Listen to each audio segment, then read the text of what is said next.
Mercedes has gotten second or third place in the last two races, and it looks like the Silver Arrows team finally gets what's happening with making their car better.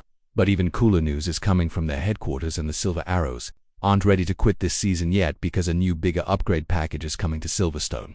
The next race, where we're going to see the W14 car being even more competitive than what it is right now, compared to how much the gap has gotten smaller to Red Bull. The exciting season we've been looking for might have just arrived at our doorstep. Ever since Barcelona, Mercedes was able to collect the good results of a new and better design of the car. This included a brand new front suspension, floor and side pod design. But this might not be enough to beat the RB19 car that seems to be perfect in every way. And even though Mercedes isn't there yet, the huge step they've taken to push Aston Martin from the second spot in the team championship shows a lot about where the team is going right now down in Canada. Mercedes was slower than Aston Martin, but because of what kind of track this was expected from the W14 car. This track doesn't have as many medium and fast corners as Barcelona, which is now obviously the next best thing that could happen to the Silver Arrows. On top of that, Russell's crash made him quit the race because the brake part got too hot. But still, the promise and potential that Mercedes showed in Montreal gives us a lot of hope that the upcoming races will definitely be ones we'll have to pay more attention to. First and most important, Mercedes was able to beat both Ferrari cars and Perez from Red Bull in two races that seemed to be totally different from each other. And to add even more context to this, Russell started behind Perez in Barcelona and still managed to finish in the last podium spot, getting the highest points finish for the team ever since the season started. But that is all in the past, and now we're focused on the near future, one where Mercedes will bring yet another upgrade package. Even though they said their worries about the front suspension has cost them so much, they're probably done upgrading the car anymore. Andrew Shavlin, the trackside engineer for the team, spoke about this problem, adding that the cost of this part has emptied the piggy bank. And now for the rest of the season, Mercedes needs to be extremely careful about how they spend their money because they do not want to be found in a similar situation as Red Bull. Although to be fair, from what we're currently seeing from the RB19, breaking the budget cap might not be the worst thing you can do in Formula 1, but that's a topic for another discussion.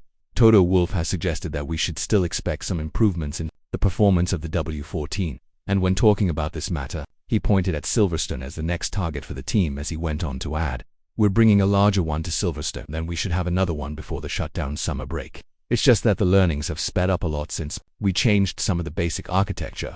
There should be good steps coming in the next 4 races. Obviously Austria comes before Silverstone, and although the team is not bringing any upgrade here, it's safe to say that we can expect yet another amazing performance out of the W14. This is mostly because of the mixture of medium and fast corners of the track, something that seems to fit the driving style of both Russell and Hamilton. With a new version of the car, the Silver Arrows are not bringing anything new to the Red Bull ring. But with just a couple of small tweaks, we might see Hamilton and Russell continue the winning streak that they started back in Barcelona. Given how bad Stroll is doing with Aston Martin, it's safe to say that right now, with how consistent Mercedes' race pace is, an improvement in the qualifying sessions, with a little bit of luck in terms of the car working properly, they might be the first team to win a race that isn't named Red Bull.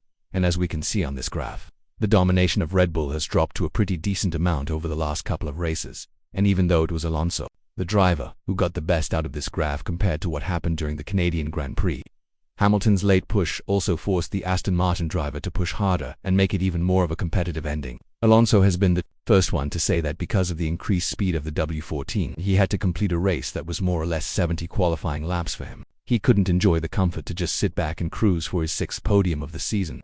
And we're saying this because Montreal wasn't supposed to see the competitiveness out of the W14 higher than we've seen before. So with Wolff's latest statements that the car is becoming more and more enjoyable for driving, we're in for a very interesting season ahead of us. When talking about the computer tests of the newest upgrades, Wolff added, "I think we're understanding better the computer tests, and that matches with what we're seeing on track. That has been a problem over the last 1.5 years. We're seeing good performance gains that are coming in the wind tunnel. We are seeing a better understanding of what the car needs in order to go fast and what the setups need to look like. So generally, the steps are getting bigger now. I think we're making good progress." And if you think about it, Mercedes has rarely spoken positive things about their season development path, especially in the last year and a half when every race was more or less a data collecting one. But with Hamilton having the 3rd fastest car in Montreal, being behind Alonso and Verstappen only, the promise for W14's win might arrive sooner than we originally thought. What seems to be yet another positive thing for Mercedes' newest upgrade is that they're now having a closer look at the design of the floor of Red Bull. They were able to fully understand how the RB19's concept has been making the car look like a rocket ship on the grid. Truth be told, it will be very hard to copy. A success like this one on a narrow body of the W14, something that Wolff himself spoke about, but that doesn't really mean that we'll have a disappointing upgrade in Silverstone, quite the opposite. The old new CTO of Mercedes, James Allison, has spoken about this matter as he went on to add, "There's a lot of running around with team cameramen which are low quality and not good enough grade. Sadly, our own car had its trip to the sky, and there'll be plenty of photos in our competitor's inbox from that. But yes, we got a nice bunch of Red Bull pictures, and that's always a good thing for our air experts to look over and see if we can pick out details that will be interesting to us in our ongoing test program." Obviously, Mercedes picking up the pace is definitely a threat that Red Bull has noticed. Even though Horner tried to play down their upgrades and say that they still finished 24 seconds behind in Barcelona.